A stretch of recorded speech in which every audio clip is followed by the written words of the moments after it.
So I'm very honored to be in such an exalted academy, such an exalted audience. Actually, I think I'm more of a facilitator rather than educator.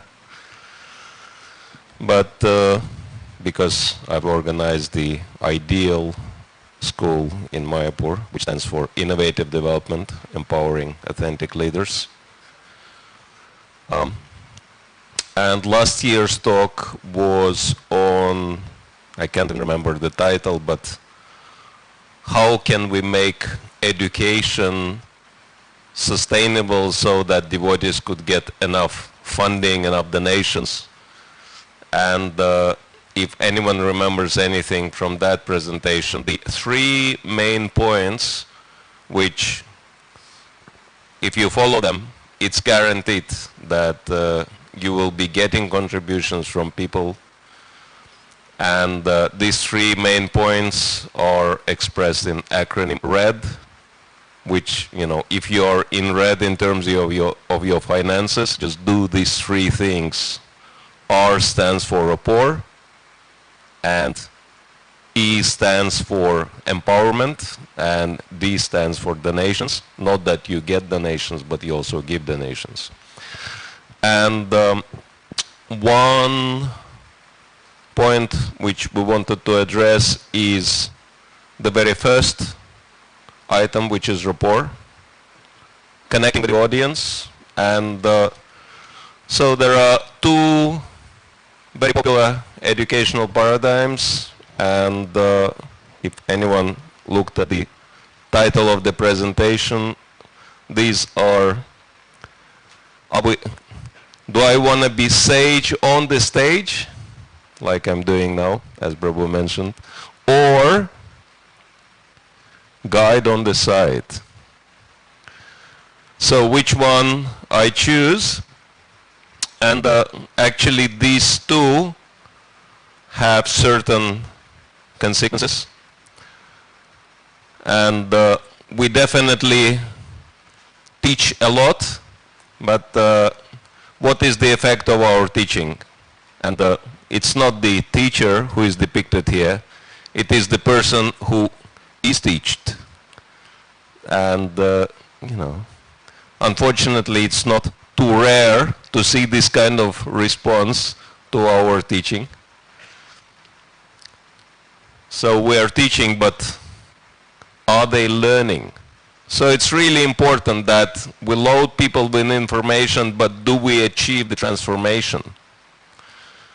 Because you know, we can be either helping people to be inspired or expired, and choice is ours. And so, of course, why are we teaching the way we're teaching? You know, it's very interesting that teacher training course emphasizes a lot experiential methods of learning, but what I'm noticing that the devotees who take that course and they learn on all these wonderful techniques, then gradually they kind of abolish them. Why? Because the culture of lecturing, the didactic transmission of knowledge is so powerful in our society that, you know, you just automatically fall into the default mode. And our idea is that we follow Srila Prabhupada, right? And because Prabhupada was lecturing, and we want to be like Srila Prabhupada, and so why can't we lecture, right? Why can't we be like Srila Prabhupada in all respects? I didn't shave my face today, so hopefully I look a little bit like Srila Prabhupada to prove that I'm his loyal follower. And so, but it's important, oops, something happened. It's important to also note that, yes, Srila Prabhupada was giving lectures, but let me ask you this question. How long is the average Srila Prabhupada's lecture? 20 minutes long. And for how long Srila Prabhupada was teaching his students or disciples a day? All day long he was teaching. So how come that his lecturing was taking only 20 minutes a day, and as Apan Mishra Prabhu was mentioning, almost 20 hours a day he was teaching and training his disciples. So yeah, it is very important why Srila Prabhupada was limiting his, didactic part of teaching to 20 minutes. Because it's very common that people's attention span is not very long. And I mean, this is not ISKCON temple, of course, but anyone has seen similar picture in any ISKCON temple? Okay, very common. And so I was thinking that average listening attention span has very interesting acronym, ALLAS. And how many minutes do you think is the average attention listening, average listening attention span is? 45 minutes? Okay. Anyone has any other information? 3 minutes, okay. Anything from 3 to 45? 6 minutes? Basically, if you observe, I don't know, if you teach and if you watch people's body language, you will see that it's definitely no longer than 20 minutes. And Srila Prabhupada was just, actually he was insisting, it's very interesting, that many things which were happening in Prabhupada's time, we kind of forgotten. But Prabhupada was insisting that the classes should be short, 20 minutes. And there was one episode, one disciple gave terrible class. And somebody else came to Srila Prabhupada complaining that he gave class, he didn't know what he was talking about. And Srila Prabhupada asked, so how long was his class? And the answer was 20 minutes. And Prabhupada said, at least it was short. So, anyway.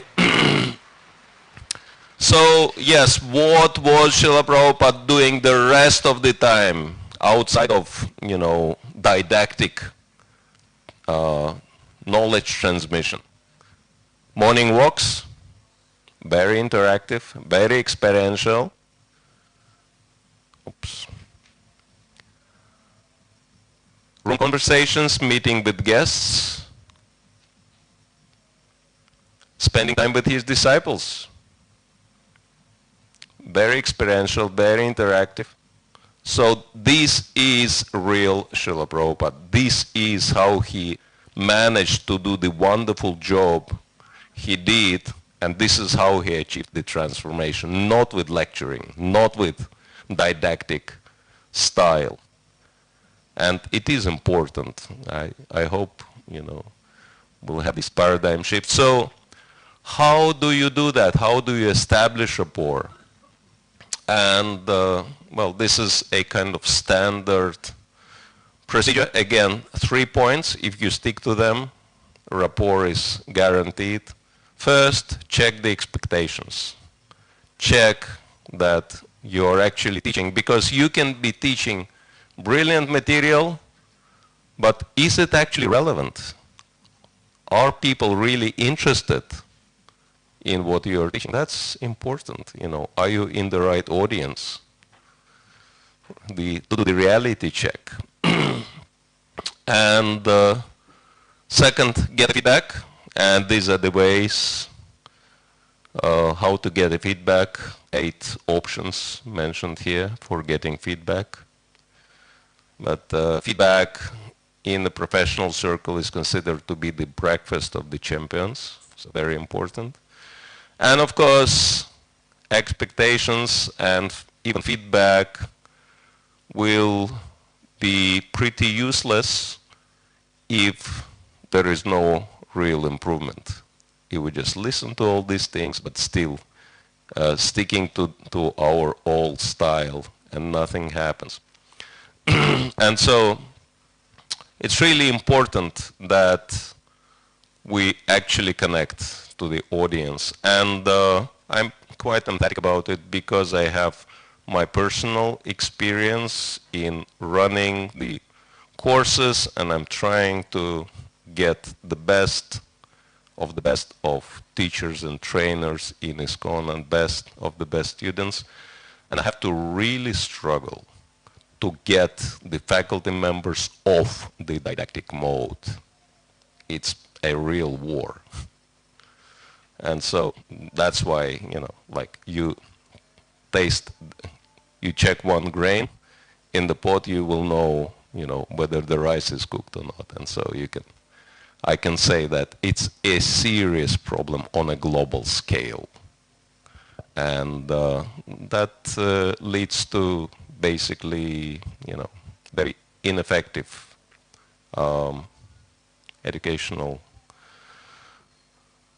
style. And so hopefully this little presentation will help someone to think about it and maybe change something and maybe help others as well. So thank you all very much.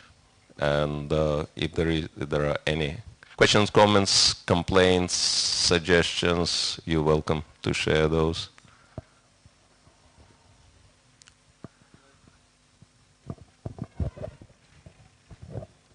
Hare Krishna. I'm very happy to hear about this, especially about this 20 minutes listening, because you remember everything. But what to do, like in ISKCON, we have Bhagavatam class for 1 hour, and where did that start it actually? Yeah, it's much harder to do with the classes because this culture is really deeply ingrained. But of course, even you can do something interactive, something experiential, something involving the audience, at least asking them questions. At least some basic level of interaction should be there with the audience. Like I've done a 1.5 hours talk because I was scheduled to do that at the, what they call it, Shavanutsav. How much experiential learning you can organize there, but at least I was checking with the audience, seeing if that's relevant for them, asking them questions, etc. So at least that basic level of interaction can be established at the classes.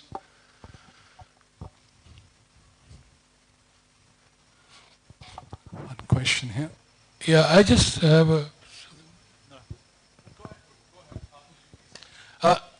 just a general question. Like I've seen, because I'm from a business mentality, I always look, whenever I give a presentation or a talk, I always look that whatever information is conveyed, we have a follow-up on that, and then there's a constant, like till the process, because we have so many different ideas. Like in the last 20 years, I've seen every preacher is preaching some idea, and then it's lost. Like the audience hears it and it's lost, and then we have some other ideas. So much information is being imparted to devotees, but there's no mechanism. They don't put proper lead management system wherein they can track the people out of 100, who is actually following up with the idea, and so we can have a system maybe within ISKCON or something where every speaker has that tool in hand, so that he can track, whatever energy he has invested in that one particular seminar.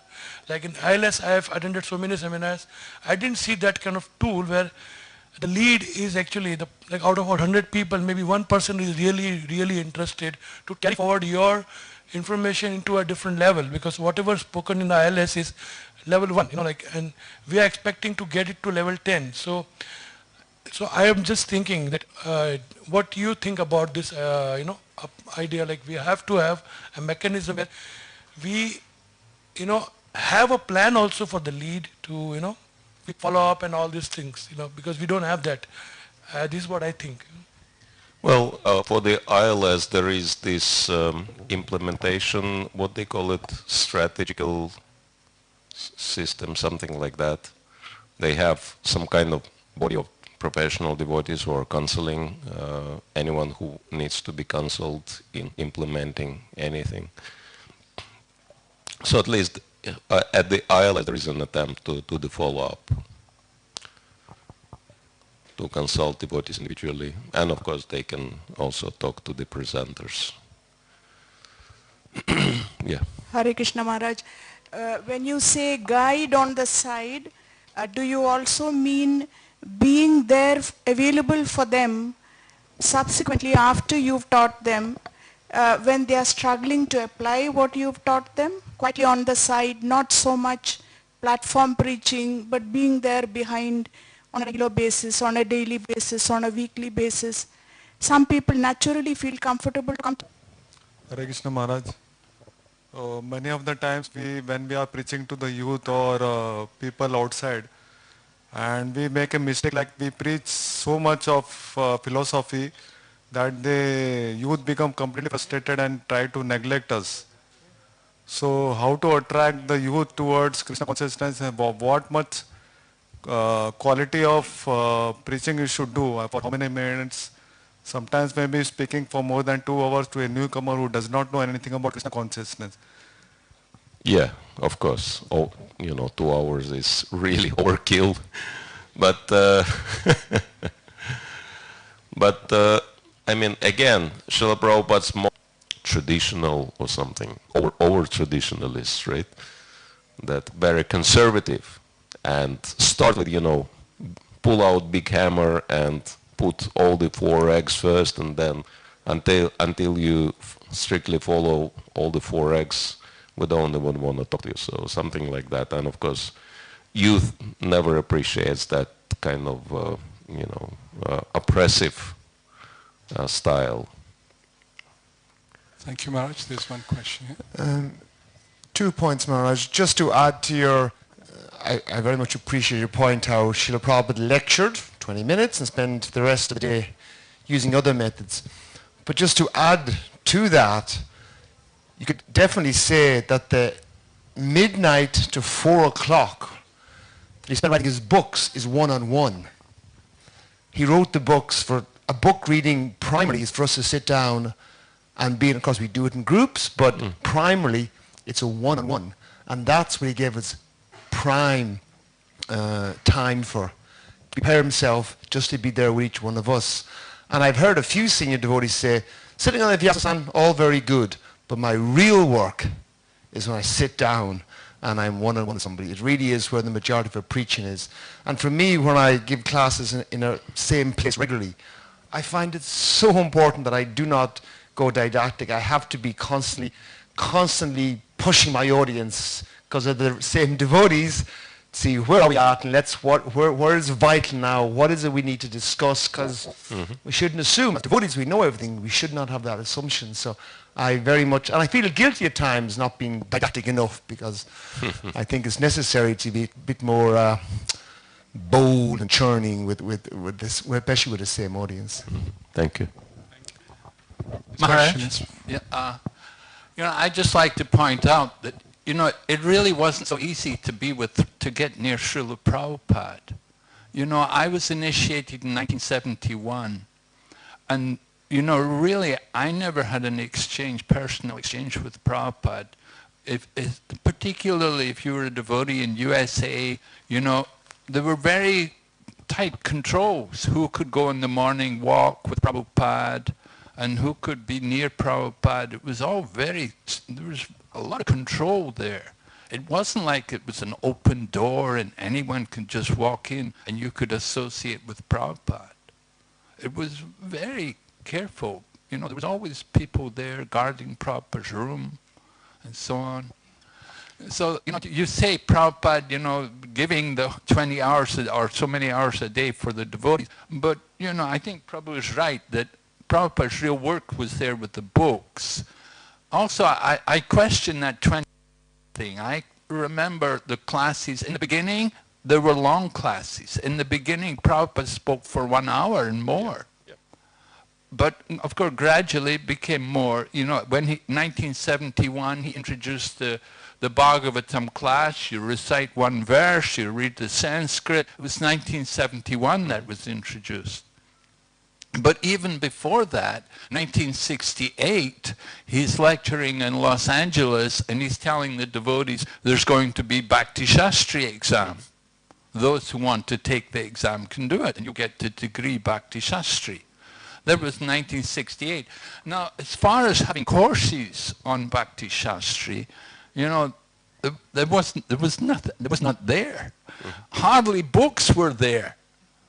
Bhagavad Gita hadn't been fully printed. It was only the abridged Bhagavad Gita.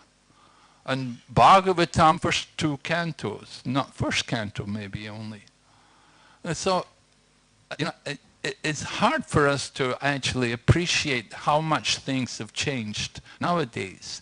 Generally, Prabhupada's understanding for you know, we would learn everything by going to the class. Morning class and evening class, or sometimes a midday class also. But that was where there was no special Bhakti Shastri course, Mayapur or Vrindavan or anywhere else. These things came much after Prabhupada, after Prabhupada left. So, you know, definitely, you know, Prabhupada did want to give us his books. That's really the, you know, where it was at. And the devotees made it clear to us, those who were managing, they said, don't disturb Prabhupada. You know, he has to write his books and write letters also, of course, to devotees. But then even they would tell us, don't write to Prabhupada. You know, if you have a question, you know, don't disturb Prabhupada because Prabhupada has to write the books. So many of us, you know, we didn't like to write to Prabhupada or to approach Prabhupada. I just want, you know, because many of you you were not around in Prabhupada's time, so I just want to explain to you how it was. Thank you, Maharaj. Yeah, definitely. I actually heard that original Bhakti Shastri, like all 4 books, were meant to be studied in 2 weeks, not 4 months.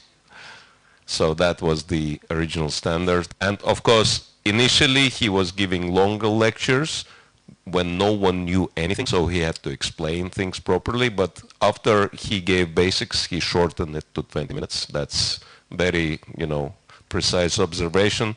And of course, he couldn't give his time to everyone, obviously. So looks like he expected those whom he trained to be able to follow his model and take care of the devotees in the same way. But thank you for sharing.